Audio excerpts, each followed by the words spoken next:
You paid $150 for that pile of rust? The woman's voice rang across the auction yard, followed by a burst of laughter from the crowd. A few people shook their heads. Others pulled out their phones. 5 days later, nobody in that parking lot would be laughing anymore. The Saturday morning air smelled of dust, gasoline, and old metal as dozens of bargain hunters wandered through the county surplus auction outside Cedar Ridge, Kansas. Rows of abandoned vehicles stretched beneath the bright spring sun. Most buyers came looking for cheap transportation. Some hoped to find spare parts. A few dreamers searched for hidden treasure. Cole Harrison wasn't a dreamer. At least that's what people assumed when they looked at him. At 43, the struggling single dad spent most of his days restoring old vehicles in a small repair shop on the edge of town. His faded work boots had seen better years. His pickup truck had over 200,000 miles on it. And every dollar he earned seemed to disappear into bills, groceries, and the future of the one person who mattered most. 11-year-old Emma Harrison walked beside him, clutching a notebook filled with sketches of classic cars. "Dad, are we almost done?" she asked. Cole smiled gently. "Almost, kiddo. Sometimes the last thing you see is the reason you came." Emma laughed softly. She had heard her father say that before. Usually when he was hunting through junkyards or forgotten barns looking for parts nobody else wanted. Most people saw scrap. Cole saw stories. The auctioneer's voice echoed through the lot as another vehicle sold. Then Cole stopped walking. 20 yards away sat a rust-covered coupe hidden between two wrecked SUVs. The paint had long disappeared. The windshield was cracked. Weeds poked through the wheels. To everyone else, it looked worthless. But something in Cole's eyes changed. He stepped closer. Slowly. Quietly. Emma noticed immediately. "Dad?" she asked. "What is it?" Cole didn't answer at first. His gaze remained fixed on the car. The shape of the roofline. The angle of the rear fenders. The proportions felt familiar somehow. Not obvious. Not enough to explain. Just enough to make his heart beat a little faster. Nearby, a woman dressed in designer sunglasses and an expensive white blazer watched him with amusement. Rachel Sterling owned the largest luxury car showroom in 3 counties. She was known for spotting valuable vehicles from a mile away. When she saw Cole studying the rusted wreck, she smirked. "You're kidding, right?" she called out. Several heads turned. "That thing belongs in a scrapyard." A few people chuckled. Rachel stepped closer, her confidence drawing attention like a spotlight. "I sell 6-figure collector cars for a living," she said. "Trust me. There's nothing special about that junk." More laughter followed. Emma lowered her eyes. She hated when people talked to her father that way. But Cole simply nodded. Calm. Respectful. Unbothered. The auctioneer raised his microphone. "Opening bid. $150. Silence. Nobody moved. Nobody cared. Then Cole quietly lifted his hand. 150. The crowd laughed again. Rachel pulled out her phone and began recording. "Well," she said with a grin, "I guess somebody just bought himself a very expensive mistake." But as the sunlight reflected off a tiny piece of metal hidden beneath decades of rust, something deep inside Cole whispered a different story.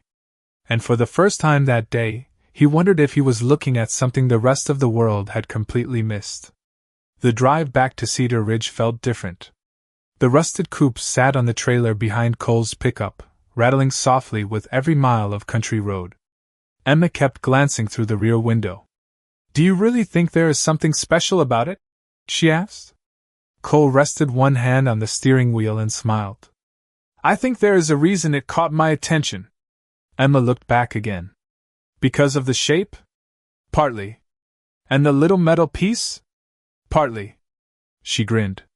"That means you are hiding something." Cole laughed quietly. "No. It means I do not know enough yet." The afternoon sun hung low over the Kansas fields as they pulled into Harrison Restoration and Repair, a modest garage tucked behind a weathered brick building near the edge of town. The Sign out front was faded. The parking lot was cracked. But inside, every tool had its place and every project had a story. Cole lowered the trailer ramp and slowly rolled the coupe inside. Dust drifted through beams of golden light coming from the high windows. The garage became quiet except for the ticking sound of cooling metal. Emma grabbed a shop rag. Where do we start? We start by listening. She tilted her head. Listening? Cole nodded. Old machines tell you things if you stop trying to force answers. Emma had heard that lesson before. It was not really about cars. It was about life. Together they began removing decades of dirt and grime. Layer after layer disappeared beneath careful hands. Hours passed. Outside, the evening sky turned orange. Inside, something unexpected emerged. Beneath the rust near the driver's side fender, a tiny stamped emblem became visible. Cole froze. Emma immediately noticed. Dad? He leaned closer. His heartbeat quickened. The mark was barely larger than a quarter. Most people would have missed it completely. But Cole knew enough automotive history to understand what he was seeing. Or at least what he thought he was seeing. That cannot be right, he whispered.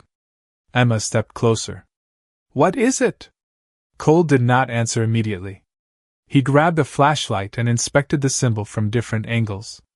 The emblem appeared authentic. Old. Factory stamped. Not added later. Not fake. Dad? Emma repeated. Cole slowly stood upright. I need to check something. He crossed the garage and opened an old filing cabinet filled with manuals, auction catalogs, racing magazines, and restoration records collected over 20 years. Emma watched him flip through pages with growing urgency. 10 minutes later he stopped. Completely stopped. The room fell silent. The photograph in his hand showed a prototype race car built more than 40 years earlier. The image was grainy. The colors had faded. But one detail remained unmistakable. The same emblem. Cole stared at the picture. Then at the coupe. Then back at the picture again. His stomach tightened. Outside, a train whistle echoed across the prairie. Inside, the garage felt suddenly smaller. Emma stepped beside him. What does it mean? Cole exhaled slowly. It means this car might not be what everyone thinks it is. At that exact moment his phone buzzed. A text message appeared from an unknown number. Attached was a video. Rachel Sterling's video. It already had over 200,000 views. The caption read, Local mechanic spends $150 on the worst car in Kansas. Thousands of laughing comments filled the screen. Emma frowned. That is mean. Cole looked at the phone for a moment before setting it face down on the workbench. Then he turned back toward the rusted coupe. For the first time all day, he was no longer thinking about the people laughing. He was thinking about a question that refused to leave his mind. What if the forgotten car sitting in his garage was not junk at all, but something the automotive world had been searching for decades to find? The next morning arrived with a cool breeze rolling across the Kansas plains and sunlight spilling through the dusty windows of Harrison Restoration and Repair. Cole had barely slept. Every time he closed his eyes, he saw the emblem. Every time he replayed the details, the same question returned. What if he was right? Emma arrived in the garage before breakfast, still carrying her notebook. You were here all night, were you not? She asked. Cole smiled tiredly. Not all night. She raised an eyebrow. Most of it? Maybe. Emma laughed and climbed onto a stool beside the workbench. The coupe sat quietly under the shop lights. It looked no different from the day before. Rust covered most of the body. Dust coated the interior. The cracked seats seemed beyond saving. Yet somehow the car no longer felt abandoned. It felt like it was waiting. Cole spent the morning carefully documenting every marking he could find. He photographed the emblem. He measured the wheelbase. He compared the chassis details against old racing archives. Hours passed. The deeper he looked, the more unusual things became. Certain weld points were hand-finished rather than factory automated. Several components appeared custom-built. Even the placement of the fuel system matched specifications from experimental racing programs that had never reached public production. Emma watched him work. "Is this why you got excited?" she asked. Cole nodded slowly. "Years ago there were rumors about a prototype that disappeared before it ever raced." "Disappeared?" "That is what the stories said." Emma leaned closer. "And you think this could be it?" Cole stared at the coupe. "I think there are too many coincidences." The garage grew quiet. Outside, a delivery truck rolled past. Somewhere in town a church bell rang the hour. Inside, the mystery continued growing larger. Around noon, Cole unlocked a storage cabinet that he had not opened in years. Emma noticed immediately. "What is in there?" she asked. He hesitated. "Pieces of an old life." Inside were photographs, racing credentials, technical notebooks, and faded passes from tracks across America. Emma had seen a few of them before but never all together. She picked up a photograph showing a much younger version of her father standing beside a race team. "You never talk about this." Cole smiled softly. "That was a long time ago. But you really worked around race cars?" "For several years." Emma looked at the photo again. "Why did you stop?" For a moment Cole looked out the window toward the endless fields beyond town. "Because sometimes life gives you a different assignment." Emma already knew what he meant. Raising her had become more important than chasing dreams. She carefully placed the photograph back on the table. "I am glad you picked me." Cole's eyes softened. "That was never a difficult choice." The moment lingered in the warm afternoon light. Then a notification suddenly appeared on his computer screen. Someone had responded to one of the photographs he posted in an automotive history forum. The message contained only 7 words. Cole read them twice. Then a third time. His expression changed immediately. Emma noticed. "What happened?" Cole slowly turned the screen toward her. The message read, "If that emblem is genuine, call me immediately." Beneath the text was the name of one of the most respected racing historians in the country. And for the first time since bringing the coupe home, Cole realized the mystery might be much bigger than even he had imagined. The message sat on the screen like a challenge. Cole read it again while Emma watched from beside the workbench. The name attached to it was Dr. Nathan Caldwell, a historian whose research had been featured in museums, racing documentaries, and collector archives across the country. People spent years trying to get his attention. Yet somehow he was asking for a phone call. Immediately, Cole picked up the phone and dialed the number listed in the profile. The call connected after a single ring. "Mr. Harrison?" the voice asked. "Yes." "Tell me you still have that car." Cole exchanged a glance with Emma. "I do." A pause followed. Then came a breath. Not excitement. Not disbelief. Something closer to concern. "Do not sell anything. Do not remove anything. Do not let anyone pressure you into making a decision." Cole straightened slightly. "Can you tell me why?" Papers shuffled on the other end. "Because if the photographs are accurate, that vehicle contains details that should not exist together." Emma leaned closer to hear. Cole listened carefully as Dr. Caldwell asked dozens of questions. Measurements. Stampings. Interior hardware. Manufacturing marks. Every answer seemed to deepen the mystery.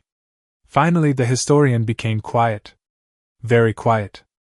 "Mr. Harrison," he said slowly, "I cannot verify anything from photographs alone. But I can tell you this. The automotive community has searched for a particular prototype for nearly 4 decades. Cole felt his pulse quicken. And some of the features on your car match records that were never publicly released." Silence filled the garage. Outside, the wind rattled a loose sign near the road. Inside, neither Cole nor Emma moved. "What should I do?" Cole asked. "Document everything. I am sending you a list within the hour." The call ended. Emma stared at her father. "That sounds important." Cole nodded. "It does. Unfortunately, not everyone in town was focused on history. By late afternoon, Rachel Sterling's video had exploded online. The view count climbed into the hundreds of thousands. Strangers shared it. Commentators mocked it. Memes appeared. One caption: "Read, the worst purchase in America." Another called it a museum piece for bad decisions. Inside her luxury showroom downtown, Rachel laughed as customers gathered around her desk. "The guy bought a rust bucket," she said. "People are acting like he discovered treasure." More laughter followed. Someone asked if she thought the car could be valuable. Rachel shook her head immediately. "Not a chance." Back at the garage, Emma saw some of the comments on her tablet. Her smile faded. "Why are people like this?" she asked quietly. Cole wiped grease from his hands and sat beside her. "Because it is easy to laugh when you only see the surface." Emma looked toward the old coupe. "And what if they are wrong?" Cole followed her gaze. The late afternoon sunlight reflected off the weathered metal, illuminating details nobody else seemed to notice. "Then eventually," he said softly, "the truth does not need defending. It speaks for itself." An hour later, an email arrived from Dr. Caldwell containing a 20-page document. Most of it was technical research. But one sentence near the bottom made Cole stop breathing for a moment. According to confidential records recovered from a retired racing executive, only one prototype matching these specifications was ever built. And its location was officially listed as unknown. That evening the garage lights remained on long after the rest of Cedar Ridge had gone quiet. The document from Dr. Caldwell lay spread across the workbench beside decades of racing records, technical sketches, and faded photographs. Emma sat cross-legged on a rolling stool, reading through pages she barely understood while Cole carefully inspected the coupe one section at a time. Outside, crickets filled the warm Kansas night. Inside, every new discovery seemed to raise more questions than answers. "Dad," Emma said softly, tracing a diagram with her finger. "This says the prototype had a custom engine package." Cole nodded. "It did. So how do we know if this car has one?" He looked toward the vehicle. "We find out." Together they rolled a shop light closer and slowly began examining the engine compartment. Years of dirt and corrosion hid almost everything. Cole worked patiently, cleaning one area at a time. He never rushed old machines. He respected them. The deeper he looked, the stranger the car became. Several bolts carried markings that matched no production model. Certain brackets appeared handmade. Even the firewall contained unusual reinforcement points that served no purpose in ordinary street vehicles. Emma noticed the change in her father's expression. He was no longer curious. He was focused. The way he became whenever a puzzle finally started fitting together. Near midnight, Cole carefully removed a weathered access panel hidden beneath layers of grime. The metal resisted at first, then released with a soft click. Something slid loose inside. Both of them froze. A narrow envelope, yellowed with age, dropped into his hand. Neither spoke for several seconds. The garage suddenly felt silent enough to hear their breathing. Emma stared at the envelope. "Was that supposed to be there?" Cole slowly turned it over. No address. No stamp. No writing on the outside at all. Just a sealed packet hidden inside a place few people would ever think to look. He carefully opened it. Inside was a folded document protected by brittle plastic. Time had faded the paper, but the contents remained readable. Cole unfolded it beneath the shop light. His eyes widened immediately. "What is it?" Emma asked. He swallowed. "Engineering certification paperwork." She blinked. "For this car?" "For this exact car." The document contained serial references, component approvals, and technical signatures dating back more than 40 years. But one signature stood out above all the others. Cole stared at it. Then stared again. The name belonged to Derek Vaughan. Even people who knew nothing about racing recognized that name. Derek Vaughan was a legend. A champion. A man whose career had become part of American motorsports history. Emma leaned over his shoulder. That Derek Vaughan? Cole nodded slowly. The very same. The air seemed to leave the room. Emma looked from the paper to the coupe. Then back again. So he actually worked on this car? More than that. Cole pointed toward a handwritten note at the bottom of the page. The ink had faded, but remained visible. Property of Vaughan Development Program. Prototype Unit 1. Emma covered her mouth in disbelief. For a long moment neither of them spoke. Then the garage phone rang. The sudden sound shattered the silence. Cole answered. Hello? The voice on the other end belonged to Dr. Caldwell. He sounded more excited than before. Mr. Harrison, I need you to listen carefully. I have spent the last 4 hours comparing your photographs with archived manufacturer records. Cole glanced at the document in his hand. And? A brief pause followed. Then came the words that changed everything. I no longer believe you might have found the missing prototype. I am now almost certain that you did. For the first time since buying the forgotten coupe, Cole felt the weight of something far bigger than a lucky find. After ending the call with Dr. Caldwell, he remained standing beside the workbench, staring at the aged document signed decades earlier by Derek Vaughan. Emma sat quietly nearby, her notebook forgotten in her lap. The old garage seemed different now. The same fluorescent lights hummed overhead. The same tools hung neatly on the walls. Yet the atmosphere had changed. It felt as though history itself had quietly stepped through the door. The following morning began before sunrise. A thin layer of fog drifted across the fields outside Cedar Ridge while Cole reviewed every page Dr. Caldwell had sent. The historian had highlighted specific details that needed verification. Hidden identification marks. Prototype engineering codes. Internal component numbers. Each one represented another piece of the puzzle. Emma arrived carrying 2 cups of hot chocolate. Did you sleep? She asked. Cole smiled. A little. She laughed softly. That means no. He accepted the cup and returned his attention to the car. Together they spent hours examining areas most people would never notice. Beneath a removable panel near the rear compartment they discovered a stamp number matching one listed in the research packet. Later they found another identifier hidden behind a custom bracket.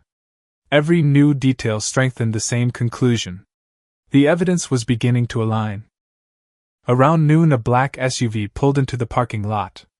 A tall man stepped out carrying a leather briefcase. His silver hair moved slightly in the Kansas wind as he approached the garage. Mr. Harrison? He asked. Yes. The man extended his hand. Nathan Caldwell. Emma's eyes widened immediately. The famous historian had driven nearly 6 hours to see the car in person. For the next 3 hours, Dr. Caldwell inspected every inch of the coupe. Sometimes he measured components. Sometimes he photographed markings. Sometimes he simply stood still, studying a detail in complete silence. The longer he examined the vehicle, the less he spoke. Finally he removed his glasses and rubbed his eyes. Well? Cole asked. Dr. Caldwell looked toward the old car. Sunlight streamed through the garage windows, illuminating the weathered metal. Dust floated quietly through the beams of light. The moment felt strangely sacred. I have spent 30 years researching lost racing prototypes, the historian said softly. I have reviewed thousands of records and interviewed hundreds of engineers. He paused. Emma held her breath.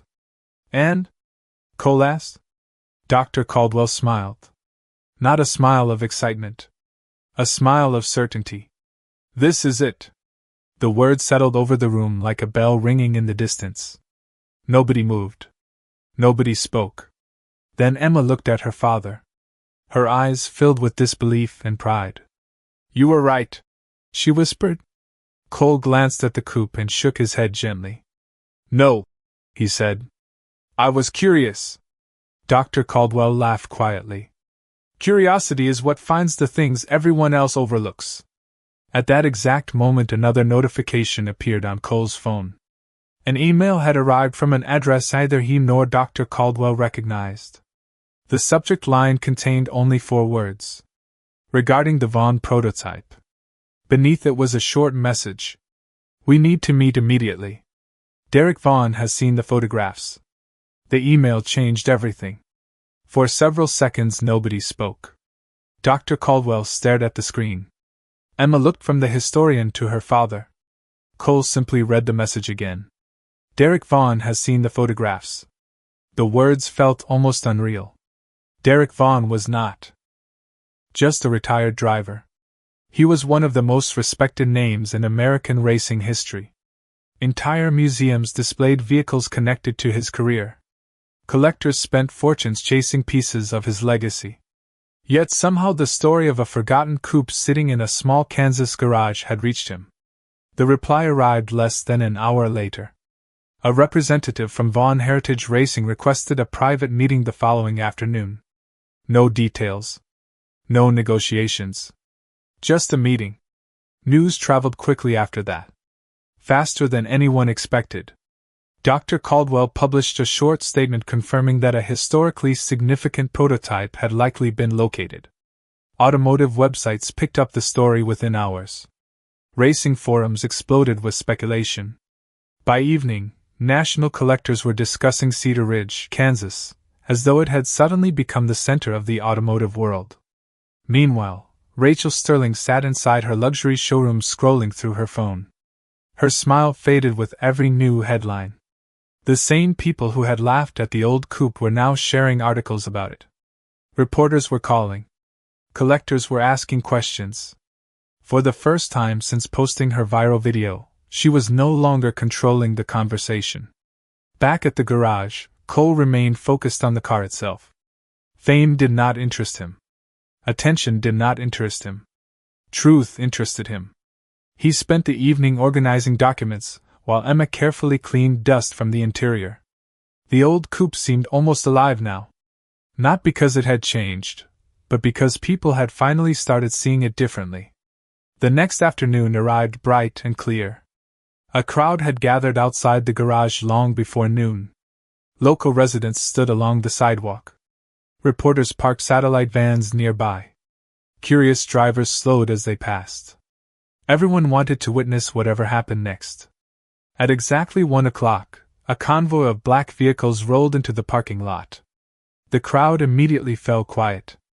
Doors opened. Several representatives stepped out wearing Vaughn Heritage Racing jackets.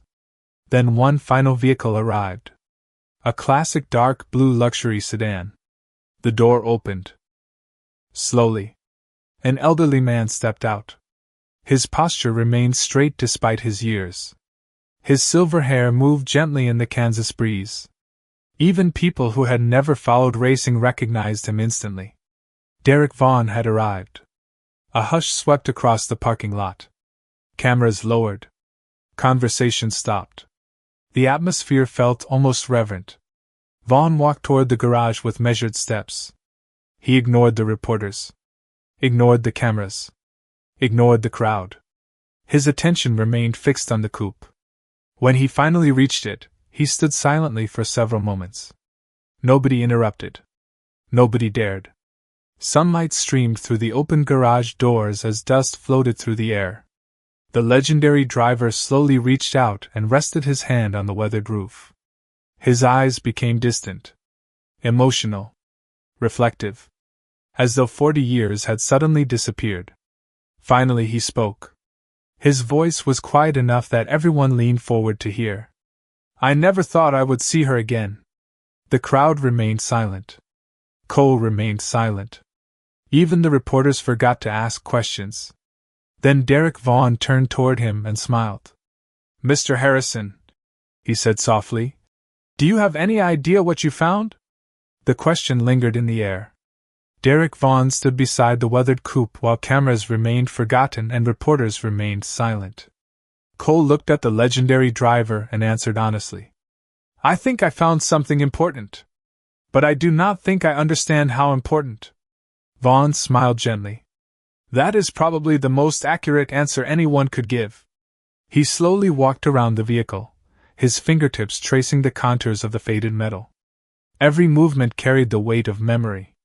41 years ago," he began. A small team of engineers and dreamers built this prototype. It was never intended for public release. It was an experiment. A vision of where racing technology could go. The crowd listened without a sound. Even the wind seemed quieter. Vaughn continued. We built only one. One car. One chance. One prototype that combined everything we had learned. Emma stood beside her father, completely absorbed. What happened to it? She asked. Vaughn looked toward her and smiled. That is the mystery that lasted 4 decades. He explained that after a series of private tests, the vehicle disappeared during a complicated corporate transition. Ownership records became fragmented. Storage facilities changed hands. Documentation vanished.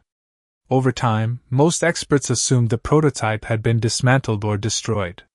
Yet no evidence had ever confirmed its fate. Collectors searched for years. Dr. Caldwell added. Entire research teams looked for it. Vaughn nodded. Because it was more than a car. It became a legend. A murmur spread through the crowd. Suddenly everyone understood why national attention had arrived in Cedar Ridge. Rachel Sterling stood near the back of the gathering, listening quietly. The confidence that once fueled her laughter had completely disappeared. Her phone remained lowered at her side. For the first time since posting the viral video, she seemed unsure of what to say. Vaughn turned toward Cole. May I see the documentation? Within minutes, the engineering papers, photographs, and certification records covered a work table inside the garage. Vaughn reviewed them carefully. Occasionally he smiled. Occasionally he shook his head in disbelief. Then he stopped at the page containing his own signature from 4 decades earlier. His eyes softened immediately. I remember signing this, he whispered. The room grew still again. Some moments were too genuine for conversation. Finally Vaughn looked up. There is no doubt anymore. Reporters immediately leaned forward. Cameras rose. Pens moved. The legendary driver spoke clearly enough for everyone to hear. This is Prototype Unit 1. The only one ever built. The announcement spread through the crowd like a wave. Gasps. Whispered reactions. Disbelief. Yet the greatest surprise had not arrived yet. Vaughn folded the document and turned toward Cole. Mr. Harrison, I have spent years hoping this car would someday be found. He paused. And now that it has, I would like the opportunity to bring it home. Cole listened quietly. Emma looked between them. Everyone sensed what was coming next. Vaughn smiled. Tomorrow morning, I would like to make you a formal offer. He glanced at the coupe one more time before adding, and I believe that offer may surprise even the experts. Across the room, Dr. Caldwell slowly removed his glasses. He already had a feeling what that number might be. And judging by the expression on his face, it was going to be far larger than anyone in Cedar Ridge had imagined.